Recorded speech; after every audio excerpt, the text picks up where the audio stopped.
উদয়পুরে শিক্ষক অভিজিৎদের মৃত্যুর ঘটনায় উত্তাল গোটা উদয়পুর। ইতিমধ্যে রাজ্যের মুখ্যমন্ত্রীর নির্দেশ অনুসারে শিক্ষক হত্যার সাথে জড়িত দুইজনকে গ্রেপ্তার করেছে রাধাকিশোরপুর থানার পুলিশ। শিক্ষক মৃত্যুর ঘটনায় এক প্রতিবাদী মৌন সমাবেশ সংগঠিত হয় বুধবার সন্ধ্যায় উদয়পুর টাউন হলের সামনে। মৌন সমাবেশ সংগঠিত করে ত্রিপুরা স্টেট টিচার্স ওয়েলফেয়ার অ্যাসোসিয়েশনের সমস্ত শিক্ষক শিক্ষিকারা। এদিনের মৌন সমাবেশ থেকে আওয়াজ ওঠে, অভিজিতের অস্বাভাবিক মৃত্যুর সুষ্ঠু তদন্ত যেন করা হয়, পাশাপাশি মৃত শিক্ষক অভিজিৎদেরকে ন্যায় বিচার দিতে হবে। এই দাবিতে শিক্ষক শিক্ষিকারা মুখরিত হয়ে ওঠে। এদিনের মৌন সমাবেশে মোমবাতি হাতে নিয়ে শিক্ষক শিক্ষিকারা 1 মিনিট নীরবতা পালন করেন।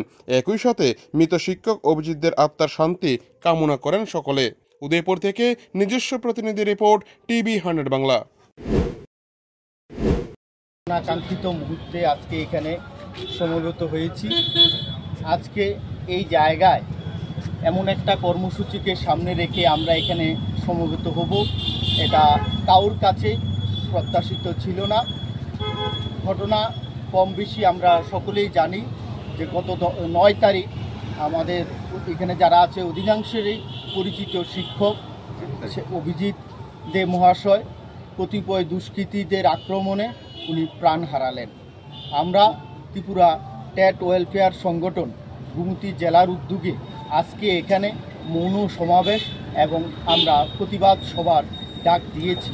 আমরা চাই যে ঘটনা হয়েছে এই ঘটনার যারাই অপরাধী হয় প্রশাসন যাতে সঠিকভাবে তদন্ত করে অপরাধীদের দৃষ্টান্তমূলক যাতে শাস্তির ব্যবস্থা করা হয়, কারণ যাতে আগামী দিন এই সমাজে কোনো শিক্ষকের উপর আর যাতে আঘাত না আসে, এই জন্যই আজকে আমরা এখানে সমবেত হয়েছি।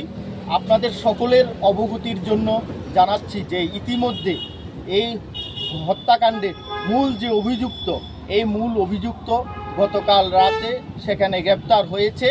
যতটুকু জানতে পেরেছি সেখানে আরকিপুর পিএস থেকে সেখানে কোর্টে 3 দিনের রিমান্ড চাওয়া হয়েছে এবং সেই রিমান্ডও সেখানে মহামান্য বিচারপতি এখানে অনুমোদন দিয়েছে। দিন আগে অন্য আরেকজন সেখানে অভিযুক্ত উনিও ধরা পড়েছে, বর্তমানে জেল হাজতে আছে। তাই আমাদের প্রশাসনের উপর নিশ্চয়ই 100% বিশ্বাস আছে যে প্রশাসন সঠিকভাবে তদন্ত করে বিচার কার্যে যাতে যথাযথভাবে সুসম্পন্ন হতে হবে সেই চেষ্টা করবে। তাই এখন আমরা প্রথমে 1 মিনিট উনার আত্মার সদ্গতি কামনা করে 1 মিনিট নীরবতা পালন করব।